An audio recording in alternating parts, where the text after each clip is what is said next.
Herkese merhaba, kanalıma hoş geldiniz. Bugün görmüş olduğunuz bu model çantamı yapacağız. Oldukça şık duran, 3 farklı modelde kullanabileceğiniz hem tote bag elde tutulabilir hem saplarını şu şekilde çektiğinizde kola takılabilir hem de bu şekilde kullanımda çektiğimizde çapraz askılı bir model olarak kullanabileceğiniz orta boylarda bir çanta modeli hazırlayacağız. Ben tam burada birleşme noktasına ufak bir iki obje taktım. Elinizde varsa siz de yapabilirsiniz. Yoksa direkt birleştirerek kullanabilirsiniz. İçi oldukça geniş, küçük gözükse de telefon, gözlük kutusu veya birkaç tane obje çok rahatlıkla alabilir. Buralarına birazcık düğüm yaptım. Hafif şu görüntüyü verebilmek için. Dilerseniz yapmak zorunda değilsiniz, onu yapmayabilirsiniz de. Bu çantayı yaparken çileden sarılmış kağıt ip kullandım. Bu şekilde çileden sarılmış haliyle 5 numara tığ kullandım. İğne ve makas yardımcımız. Başka hiçbir malzemeye gerek yok. Dikdörtgen bir taban hazırladım.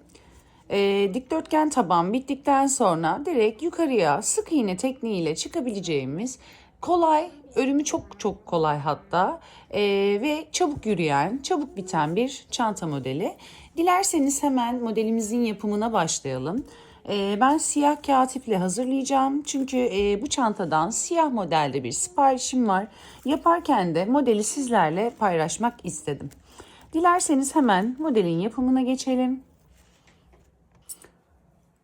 Toplamda 8 zincir çekerek çanta tabanına başlıyoruz. Bir zincir çekip ipimi kilitledikten sonra 1, 2, 3, 4, 5, 6, 7, 8 zincir çekiyorum. Bir zincirimde başlangıç zinciri, toplamda 9 zincirle çantamıza başlıyoruz. Hemen bakın bu zincirin yanındakine batıyorum. Sık iğne yapmaya başlıyoruz. Tüm zincirlerin içerisine birer adet sık iğne yapıyoruz.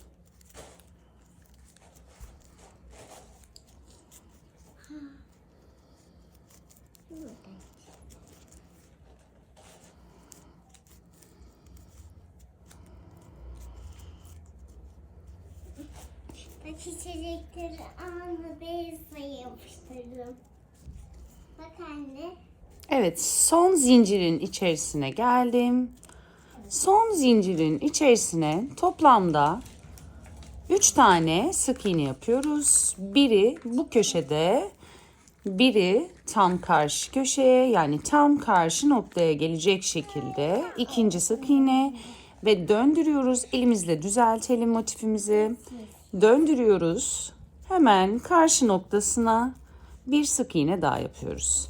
Sıra sonuna kadar yine zincirlerin içerisine birer tane sık iğne yaparak devam ediyoruz.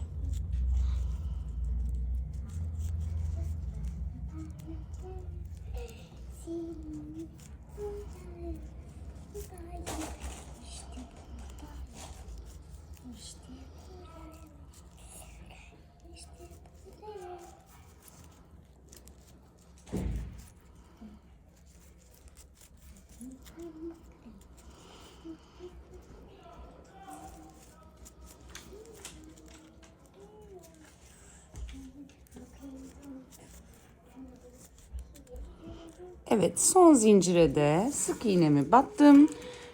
Tam karşı noktaya aynı diğer sıra sonunda yaptığımız gibi bir sık iğne daha yapıyorum. Birleştirme yöntemiyle, yine kaydırma yöntemiyle birleştirme yapacağım. O yüzden ilmek ayrıcı takmıyorum ben. Kafanız karışmasın. Bakın ilk yapmış olduğum sık iğnenin tepe noktasından tığımı geçiriyorum. Arkadan ilmek çıkartıp diğer ilmeğin içerisinden geçirip zincir çekiyorum. Dikdörtgen taban yapacağımız için şimdi bu ilk yapmış olduğumuz kaydırma yaptığımız zincirin içerisine 3 tane aynı noktaya 3 tane sık iğne yapıyoruz. 2 ve 3. Bakın burada daha önce ben bu çantalarda nasıl muntazam görüntü elde edebileceğinizi bilmeniz için Instagram'da bir video paylaşmıştım. Sık iğneleri yaparken bakın arkadan ilmek çıkartırken birazcık ilmeğinizi, zaten biz çift kat yapıyoruz, ilmeğinizi yukarı doğru esnetin ve bu şekilde yapın. Bakın batıyoruz, çıkardım ilmeğimi, yukarıya doğru uzattım, bu şekilde çektim. Eğer çok sıkı, yani hani yukarı çekmeden bu şekilde yapmaya çalışırsanız çantanız kötü bir görüntü olur. Aynı görüntüye sahip olmaz. İlmeklerinizi, yani sık iğnelerinizi ilmeği çektikten sonra birazcık uzatalım. Uzattıktan sonra sık iğnemizi kapatalım.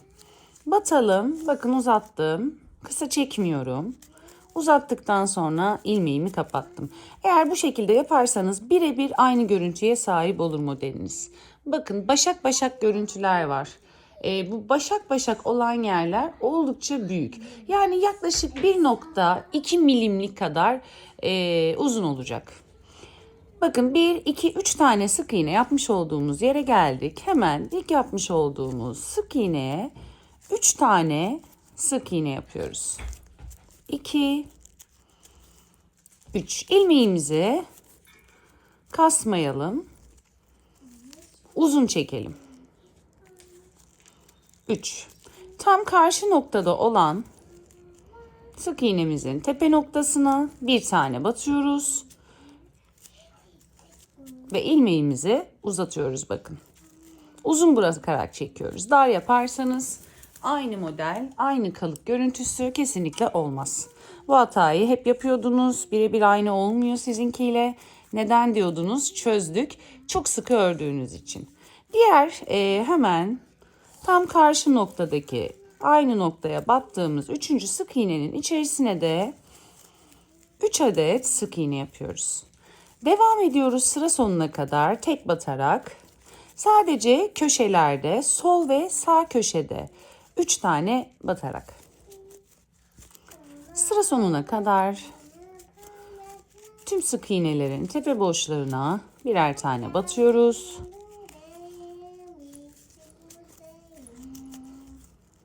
Evet, bakın 1, 2 bu birleştirme yaptığımız noktaydı. Buraya 3 tane batmıştık. Buraya tek, buraya da 3 tane batacağız. Hemen gelelim. 1,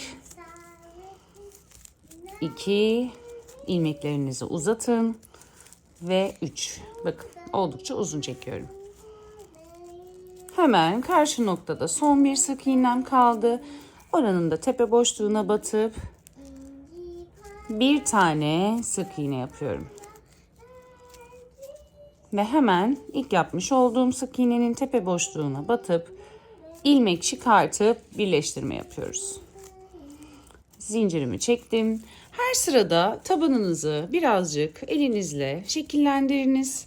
El ütüsü yapınız. Bu çok önemli. Muntazam duruyor olması için tabanınızı birazcık şekillendirin. Şimdi devam ediyoruz. Şimdi bakın 3 sık iğne yaptığımız yer vardı. 1, 2, 3. Bundan sonra artırmaları tamamen bu şekilde yapacağız. Bakın birincisinden kaydırma yapmıştık. Aynı noktaya batıyoruz. Bir tane sık iğne yapıyoruz. İkincisine, yani ortada kalan sık iğneye artırma yaptığımız süre boyunca 3 tane batacağız. Yani artırmaları 1, 2, 3. İkinci sık iğnenin tepesinde yapacağız. Birincisine tek batmıştık. İkincisine 1, 2, 3. Dikdörtgen tabanı bilen arkadaşlarımız vardır ama bilmeyenler için burası önemli. Dikdörtgen taban yaparken muhakkak ikinci, yani 3 tane batmış olduğumuz yerin birincisine tek, ikincisine hep 3 batıyoruz. Devam ediyorum.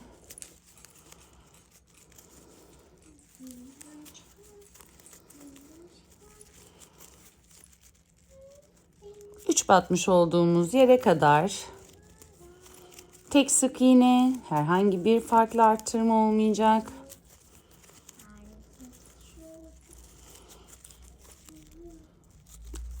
Evet, burayı da yaptım. Bakın 1, 2, 3. 3 gördüğümüz arttırmanın ilkine tek, ortadaki sık iğneye yani ikinci sık iğneye 3 tane batacağız. 1,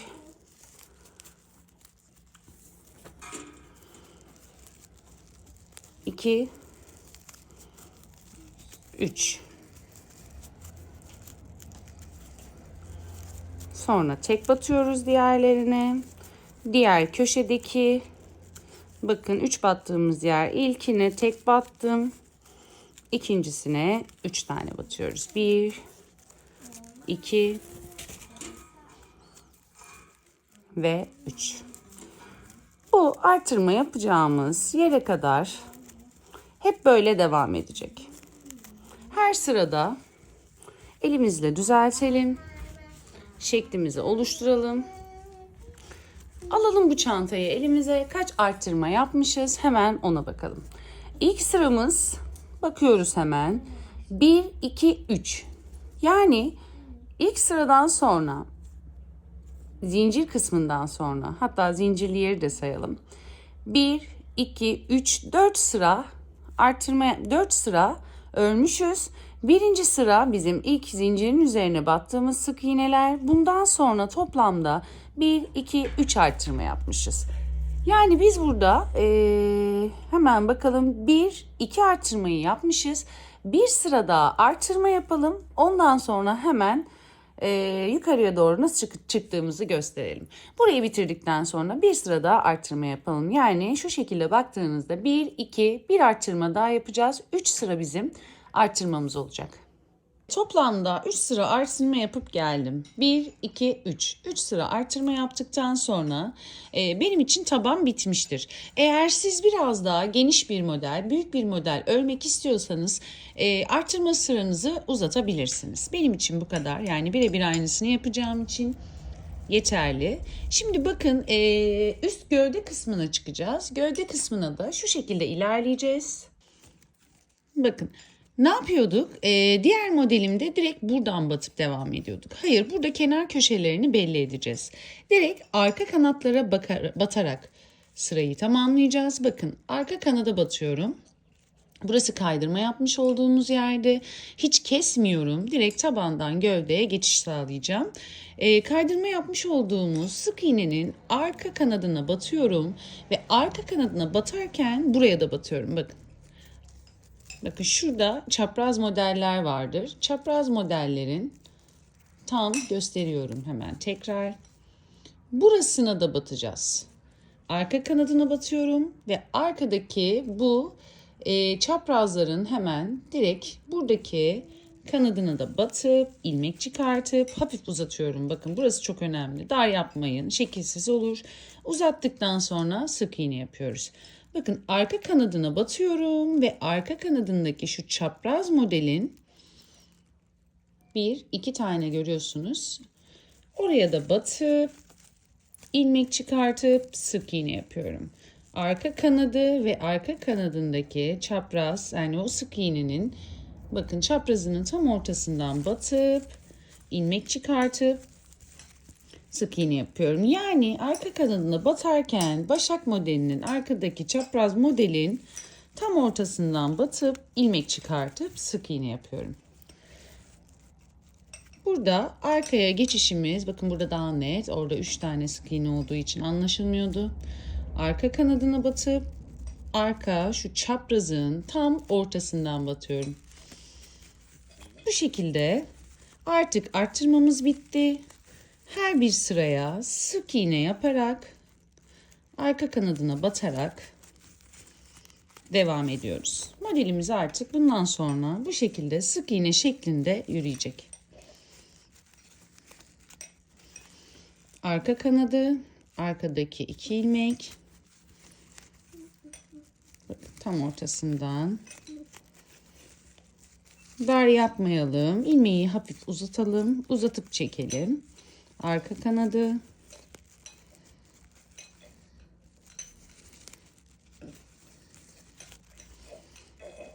Yani eliniz çok sıkı bile olsa o ilmeği yukarı doğru çektiğiniz için sıkı bir görüntü kesinlikle olmayacaktır.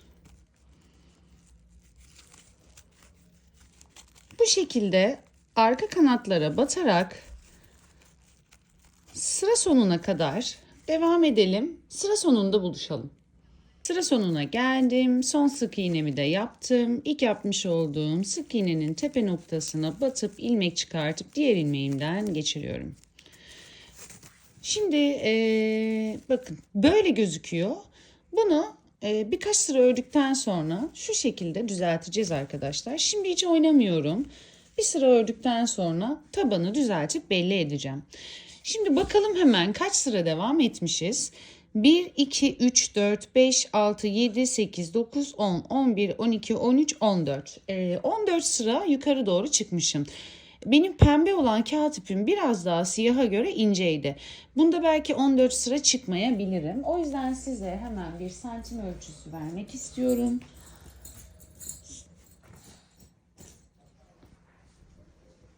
Bir santim ölçüsü vereyim sizlere. O santime kadar yapabilirsiniz. Aynısını istiyorsanız, tabii ki daha yüksek yapmak isterseniz sizin tercihinize kalmış. Toplamda 15,5 santim. 15,5 santime gelene kadar yukarı doğru sık iğne şeklinde örelim. Örerken de her sırada elimizle el ütüsü yaparak düzeltelim. Bakın burada artık hiçbir şey yapmıyoruz. Klasik sık iğne yöntemi. Tepe boşluklarına batarak birer tane sık iğne yapıyoruz. Farklı hiçbir işlem yok. 15,5 santime gelene kadar, çünkü elinizin sıkılığına ve gevşekliğine göre boylar değişebiliyor. O yüzden sıra sayısı vermeyeceğim. 15,5 16 santim olana kadar yukarı doğru sık iğne yaparak gidelim. Birkaç sıra ördükten sonra da elimizle şu şekilde taban ve gövdeyi ayıralım. Yani el ütüsü muhakkak yapalım yukarı çıkarken. 15,5-16 santim olana kadar yukarıya doğru sık iğne yapıp buluşalım. Şimdi ben 1, 2, 3, 4 sıra ördüm. 4 sıra ördükten sonra bakın elimle çantaya şekil veriyorum. Yani el ütüsü yapıyoruz bu şekilde. Bakın burası bizim köşemizde. Tabanı belli etmek için şu şekilde elimizle hafif bir şekil verdikten sonra taban görüntüsü bakın ortaya muntazam bir şekilde çıktı. Elimizle devam edelim. Güzelce şöyle el ütüsü yapalım. Şimdi ben burada 15,5 santim 16 dedim sizlere. Bir püf noktasını, daha doğrusu modelde yapacağımız bir şeyi belirtmeyi unuttum. Bakın burada son sıranın bir altında bunu geçirebilmek için bir sık iğneyi zincir çekip boş bıraktım. Bunu yapacağımız için son 15.'ye, yani atıyorum 14 oldu diyelim. 14.'ye geldiniz, 14 santimde yukarıya bir tane öreceksiniz. Buraya bir tane boşluk bırakmamız gerekiyor. O sebeple birkaç sıra daha öreyim ben. Birkaç sıra daha ördükten sonra tam o boşluğu bırakacağımız noktaya geldiğimizde sizlere onu nasıl yapacağımızı anlatacağım. Şimdi birkaç sıra daha sık iğne şeklinde bu şekilde yukarı çıkalım. Dediğim gibi her sırada el ütüsü yapıp modelinizi düzeltmeyi unutmayın. Şimdi toplamda ben 1, 2, 3, 4, 5, 6, 7, 8, 9, 10 sıra ördüm. 10 sırayı hemen santimle hesaplıyorum. 12,5, 13 santim. 13 santim ördükten sonra bakın yan yana geçireyim hemen size. Burada ölçeyim. İlmek boşluk bırakacağız burada. Boşluk bıraktığımız ilmeğe kadar. Burada da 13,5 santimi biraz geçmiş. Şimdi bu noktada burada sapları geçireceğimiz yerde önlü arkalı ilmek bırakacağız. Bunun için ölçüyü şu şekilde alacağız. Ölçüyü şu şekilde hesaplayacağız. Bakın, çantamın köşe noktaları, kapatalım çantamızı. Tabii bu arada elimizle güzelce bakın gerdik, el ütüsü yaptık, düzenledim. Kalıp gibi bir çanta oldu. Şimdi tam ortaya getirdiğimizde çantamızı bu şekilde kapatacağız. Aynı diğer modellerimde yapmış olduğum gibi. Bir de bir dakika, şu şekilde yaptıktan sonra hemen köşeye ilmek ayracı takıyorum. Bir de tam tersi bu şekilde ortalıyorum.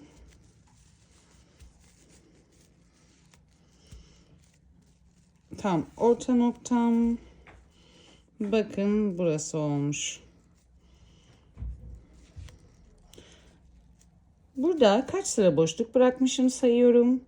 1, 2, boşluktan sonra 1, 2, 3, 4, 5, 6, 7. 7 sıra, 7 sık iğne bırakıp kenarlara boşluk yapmışım. 1, 2, 3, 4, 5, 6, 7. Şimdi şurada boşluk bırakacağım noktalara birer ayraç takmak istiyorum. Ben ayraçlarımı bulamadığım için çengelli iğne takacağım. 1, 2, 3, 4, 5, 6, 7. Hemen şuraya 7 sık iğne ortada bıraktım. Yanındakine ayracımı taktım. Bir ayraç da hemen buraya takıyorum. 1, 2, 3, 4, 5, 6, 7 sık iğne saydım. 8.'ye ayraç taktım. Öne doğru çantamı çeviriyorum ve kontrol ediyorum. Tekrar bakın, çantamızın duruşu böyle olacak. Şu an çok yüksek olmadığı için bir iki sıra daha öreceğiz. Çünkü çok belli olmuyor. Ama önemli olan tam orta noktaya bakın delikler yapmak. Yani ipi geçireceğimiz nokta. Şu şekilde de ölçü alabilirsiniz. Bakın 1, 2, 3 tane artırma yapmış olduğumuz nokta vardı. Üçüncüsüne ortadan yukarıya doğru bakın. Artırma 1, 2, 3. Buraya batmışım ortayı. Ortanın sık iğnesi nerede? Hemen bakıyorum. Burada. Burası.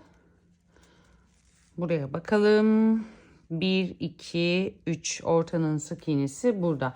Böyle hesap ettiğimizde bakın tutmuyor ölçüler. Çünkü ister istemez bir tabanda kayma oluyor. Bu şekilde benim yapmış olduğum gibi ölçü alırsanız daha sağlıklı olur. Bakın tam ortaya geldi şu anda. Ortada 1, 2, 3, 4, 5, 6, 7 ilmek var ve buralara boşluk bırakacağız. Bu şekilde ölçü aldıktan sonra devam edeceğiz sık iğne yapmaya. İğnelerin takılı olduğu yere zincir çekeceğiz ve orayı sapımızı geçireceğimiz için boşluk bırakacağız. Sık iğnemi yapıyorum. İğnenin olduğu yere geldim. Buraya geldiğimde iğnemi çıkartıyorum. Bir zincir çekiyorum. Ve iğnenin burayı boş bırakıyorum. Hemen yanındakine batıyoruz. Bakın burada bir boşluğumuz oldu. Bu boşluklardan bizim saplarımız geçecek. Devam ediyoruz. Ortada 7 sık iğnelik yer bıraktık. 2, 3,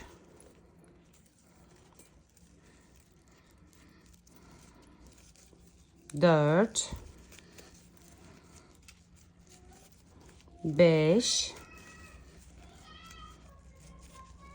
6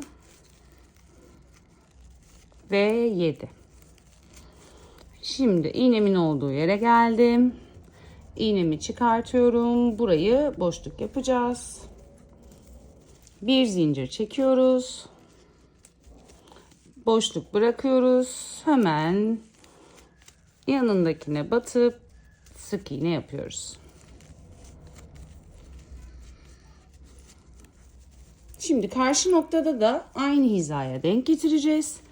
Onu da hiç saymadan şu şekilde yapabiliriz. Devam edelim. Sık iğneleri yapmaya.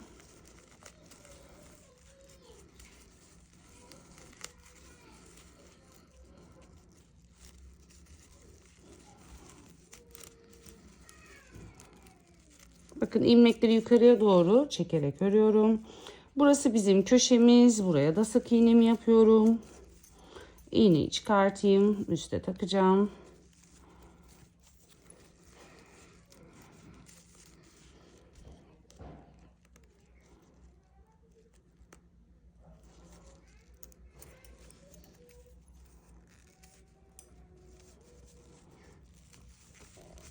Devam ediyorum sık iğne yapmaya. 1, 2, 3, 4, 5, 6. 7 de iğnem var.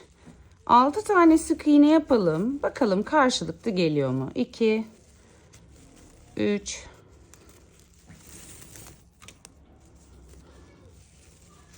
4, 5, 6. Şimdi bu noktayı yine bakın tam köşem burası, karşılıklı geçiriyoruz. Boşluğum burada. Evet, ilmek sayısı doğru. İğneyi taktığımız noktadan iğneyi taktığımız yeri saymıyorum. Burada boşluktan sonra 6 sık iğne var. İğneyi takılı yeri saymıyorum. 6 sık iğne yaptım yine diğer taraftaki gibi. Bir zincir çektim. Boşluk bırakıyorum burayı. Hemen yanındakine sık iğne yapıyorduk. Ne yapmıştık? Ortada 7 tane sık iğne vardı. Buraya yine 7 sık iğne yapıyoruz.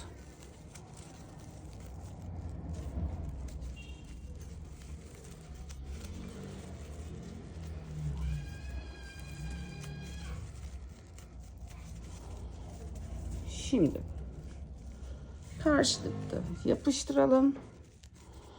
1, 2, 3, 4, 5, 6. Bir sık iğne daha yapıyorum. 7. Bir zincir çekiyoruz. Boşluk bırakıyoruz. Hemen ikinci trabzanın tepe noktasına batıp sık iğne şeklinde devam ediyoruz.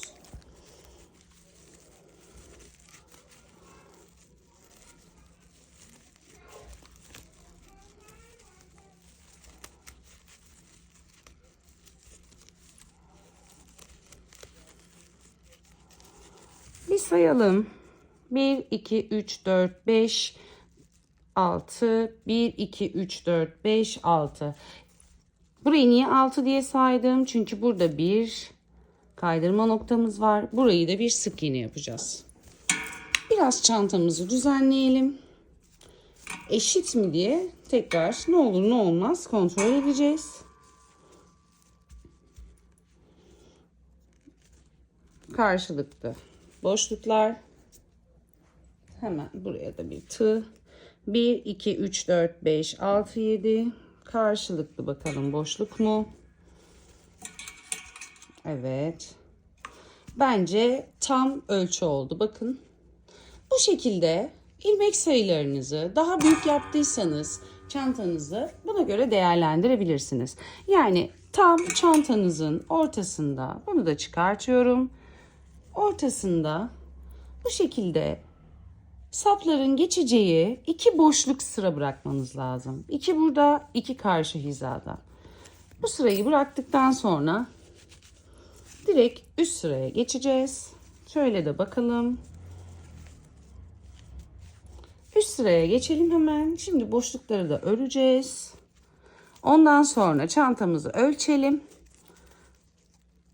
Kaç santime gelmiş? Eğer dilediğimiz santime geldiyse artık sapları yapmaya geçebiliriz. Devam edelim. 1, 2,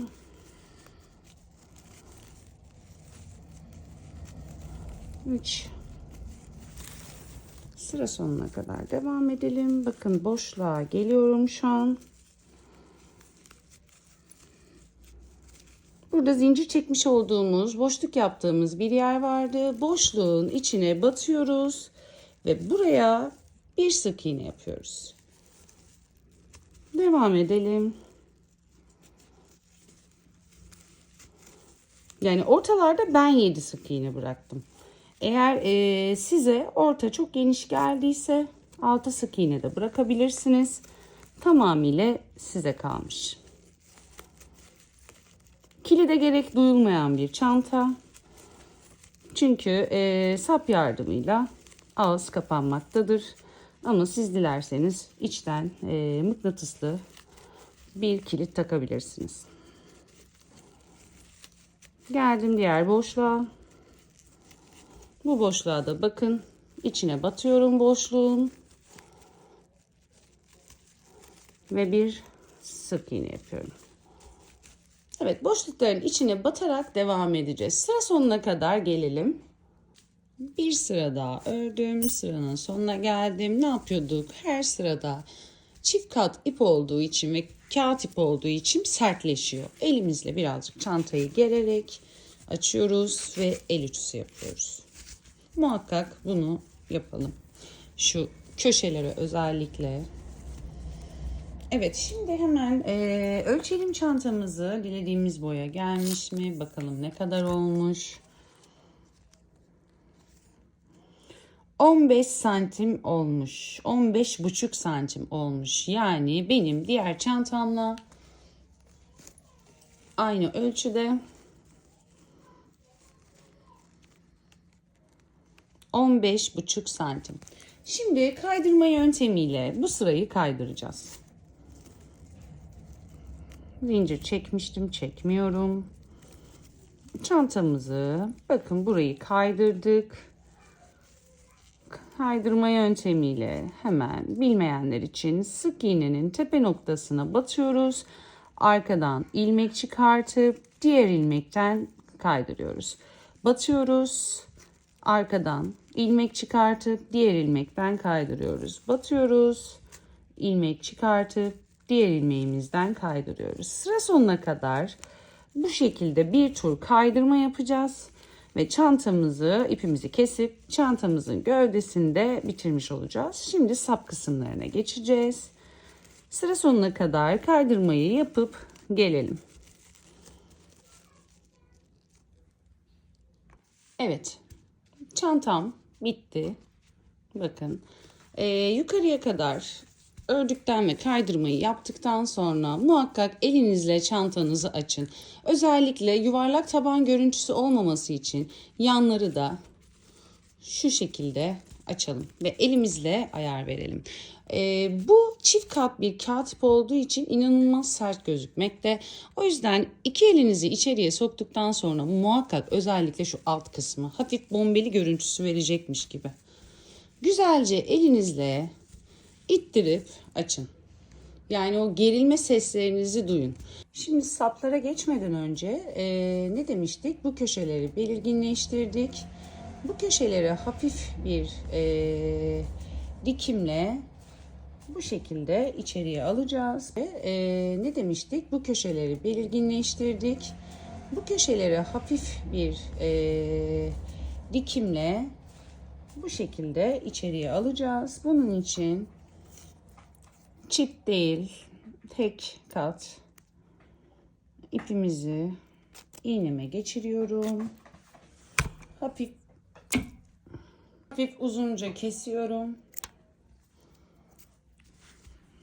Şimdi öne bakalım muntazam duruyor mu? Elimizle öncelikle bir kez daha son kez bir düzeltme işlemi yapalım. Evet. Bu noktada tam köşe olması için saplarımızın geçtiği noktaları belirleyelim karşılıklı. Hemen şuradan şu kadar, buradan da bu kadar belirginleştirdim. Şimdi buraları dikeceğiz. Buraları birleştirmiştik. Hemen bakın. Buradan battım. Karşı hizadan çıkardım. Biraz uzunca. Şu ipi de keseyim hatta buradan. Şimdi alt kısma geçelim. Bir altından battım. Karşısından çıkardım. Bakın. İki ucu da sıkalım. Görüyorsunuz değil mi? Bu şekilde bir üstten battım. Çok aşağıya doğru yapmayacağız. Sadece üst kısım birazcık belirginleşsin yeterli. Hemen kaydırma yaptığımız yerlerin ortasından batıyorum. Çıkartıyorum. Ve geçiriyorum diğer tarafa. Hafif sıkılayalım. Kağıt ip çabuk kopabiliyor. Çünkü hafif bir görüntü olması bizim için yeterli. Birkaç sıra daha şu şekilde yapayım. Hatta daha iyi görün. Birleştirdim. Birkaç sıra daha aşağıdan yapıyorum. Bakın karşıdan geçirdim. Dikiş dikermiş gibi. Üst taraftan yapacağım. Karşıdan çıkartacağım. Şimdi bu taraf, yani bu iple hemen burayı kapatayım. İpimi keseyim. Yeterli, bu kadar. Diğer ipi gizleyeceğim.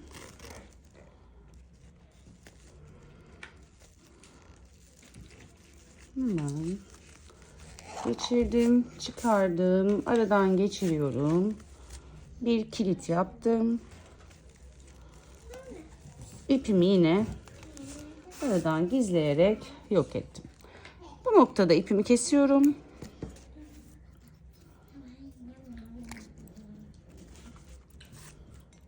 Ve diğer kısmı yapıyoruz. Bakın burada bir tane daha ipucumuz vardı. Bunu da iğneden geçirdikten sonra bakın olmuş. İstediğimiz gibi. Küçücük olması yeterli. Bunu da hemen zaten artık sabitlendi.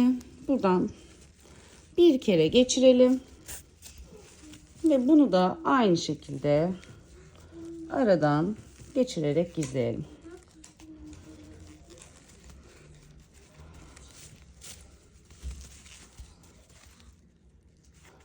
Sadece bu kısımlar zor. Yani biraz zorlar sizi.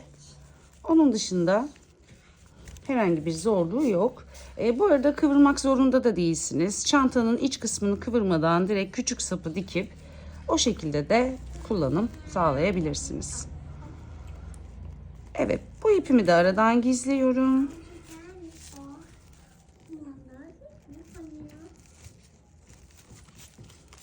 Ve kesiyorum.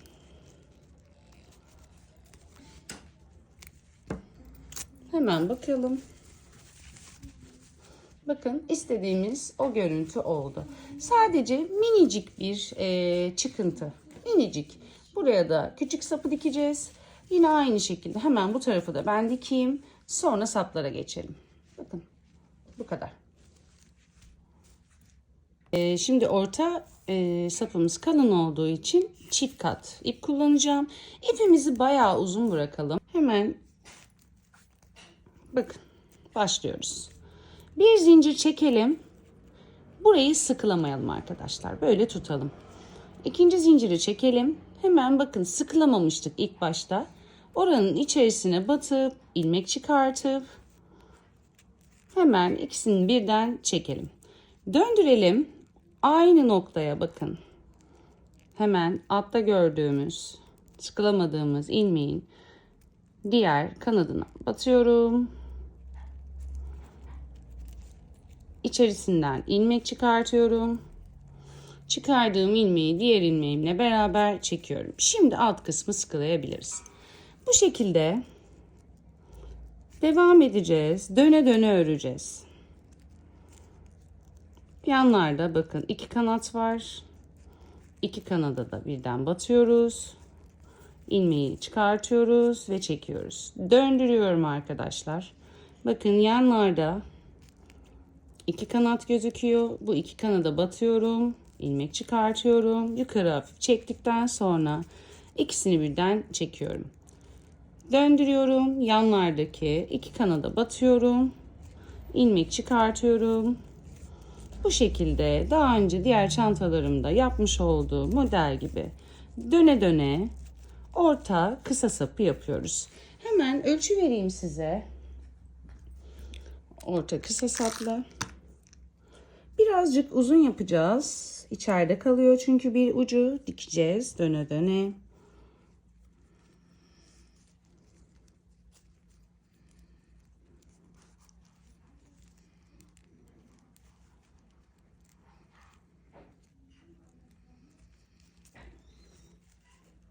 19-20 santim. Toplamda 20 santim olana kadar bu şekilde döne döne örelim arkadaşlar.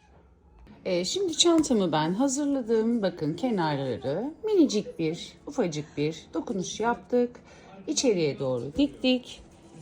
20-21 santim kadar da kısa sapımı yaptım. Tekrar ölçü vermek istiyorum. Bakın tam 21 santim oldu. Çantamın da tam ölçülerini vermek istiyorum sizlere. Çünkü sürekli soruyorsunuz genelde bana bunu. Şu şekilde düz yatırdığımda çantamın genişliği 23 santim, yüksekliğini vermiştim ama tekrar söyleyeyim. Yüksekliğim de tam 15,5 santim. Uzun sapımızı da yaptık. Bakın yine kordon şeklinde diğer çantalarımızda yaptığımız gibi. Hemen uzun sapımın ölçüsünü de vermek istiyorum sizlere.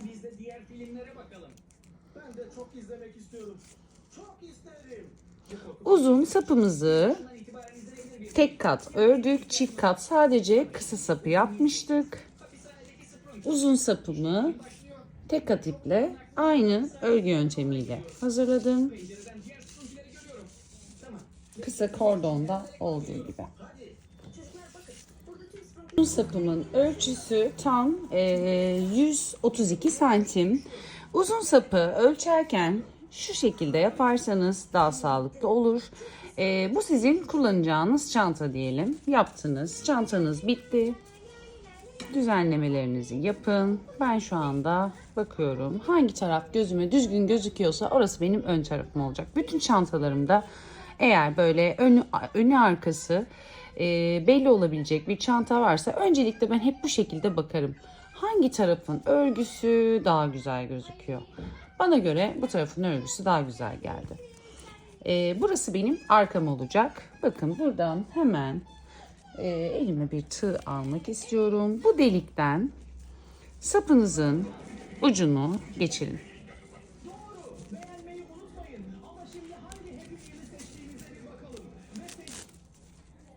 Daha sonra ön kısımdaki delikten sapınızın ucunu geçirin. Diğer ucumuzu alalım. Bunu bu tarafta hazırladığımız delikten geçiriyorum.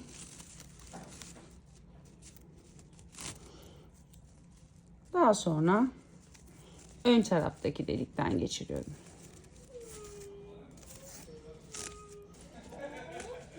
Sap ölçüsünü alırken bu şekilde yaparsanız, yani bunu aldınız, burayı ben düğümleyeceğim, yani son en kapalı noktaya getirelim.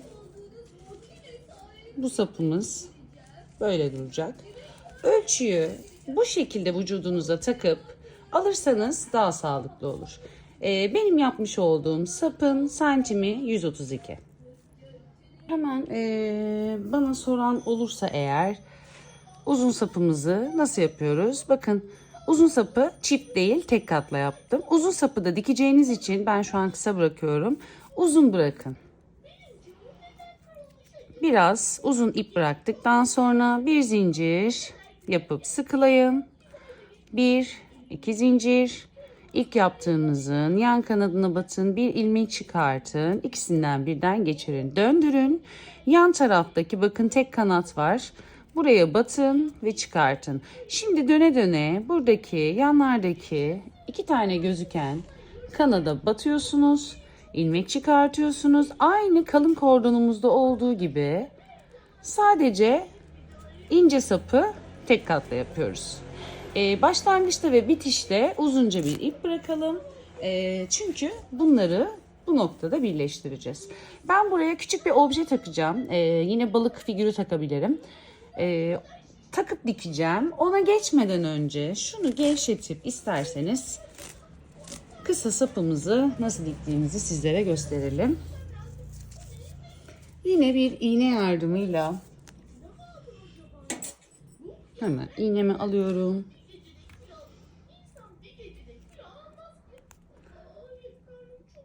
İpimi iğneden geçiriyorum. Döndürüyorum buraya arkadaşlar. Hemen herhangi bir noktaya şu şekilde batıp ipimi çekiyorum. Bakın bunun böyle yan durmasını istiyorum. Yan duracak bu şekilde. Bakın burada zaten bir nokta var, görüyorsunuz. Sapınızın bu noktasını batıp iğnenizi çıkartın.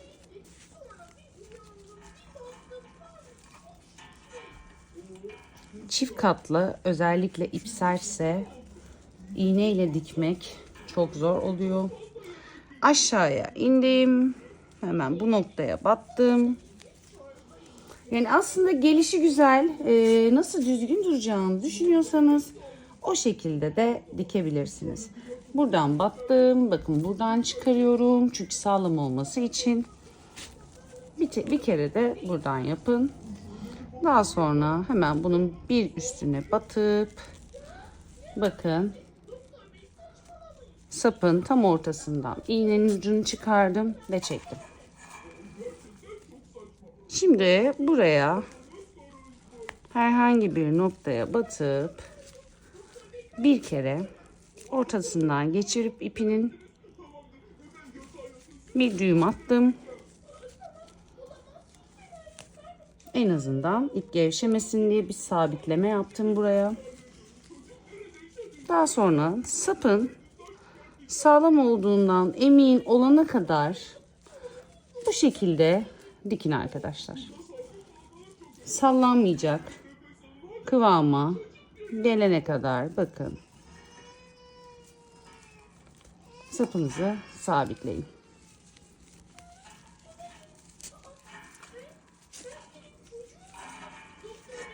Kontrol ediyorum.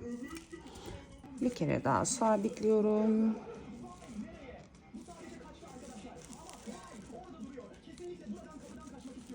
Ve benim için bu sabitleme yeterli olacaktır.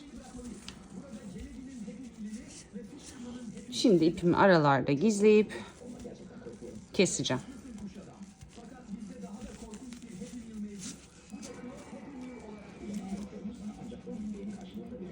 Evet, saplarımı bakın iki tarafını da diktim. Şimdi buraya küçük bir balık objesi takacağım.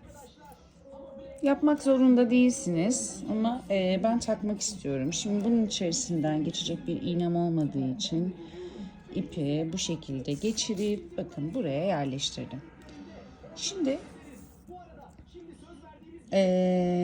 iki ucu birleştireceğiz arkadaşlar. Ama bunun için saplarımızın düz hizada olmasını istiyorum.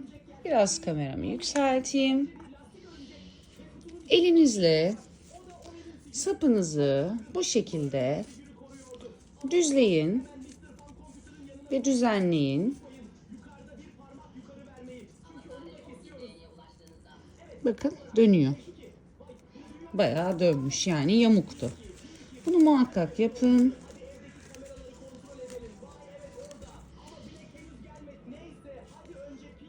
Evet, içten de bakıyorum.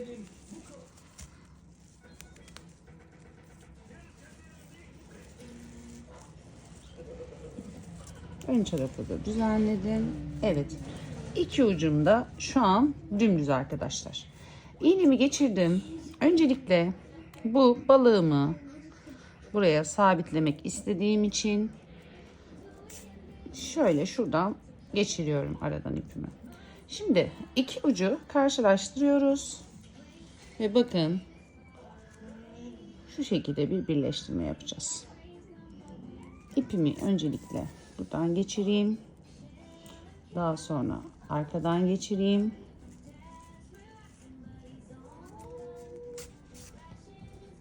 İyice yapıştıralım. Şimdi karşıya tekrar geçtim. Buradan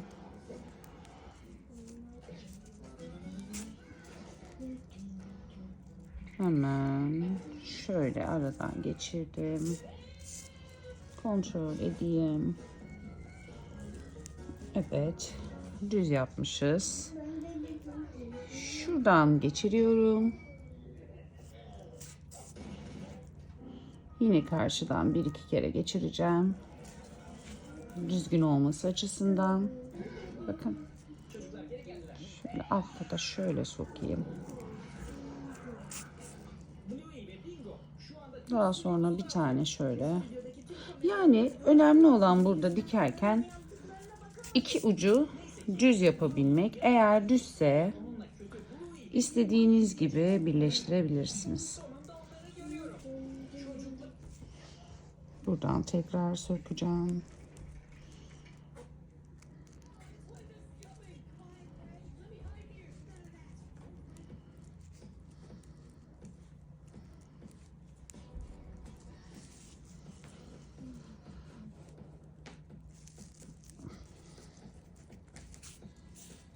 Ve daha sonra ipimi aralardan, kordonun aralarından geçirerek yukarıya doğru, bakın gelişi güzel batıyorum. Herhangi bir özenle battığım nokta yok. Önemli olan modelinizi bozmamak.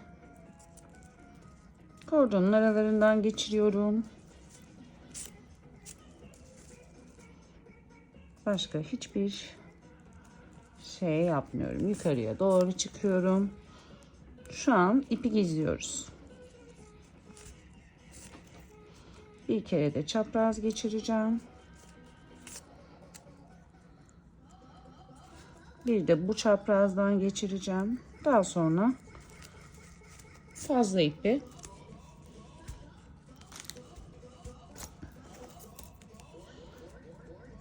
bu noktada kesiyoruz. Şimdi hemen diğer ucun, bakın diğer ucun ipini de gizleyelim. Burada yine sağlam olması açısından karşıya battım. Aradan geçirdim. Balığım burada oynuyor. Bakın. Karşı tarafın ara boşluklarından geçiriyorum.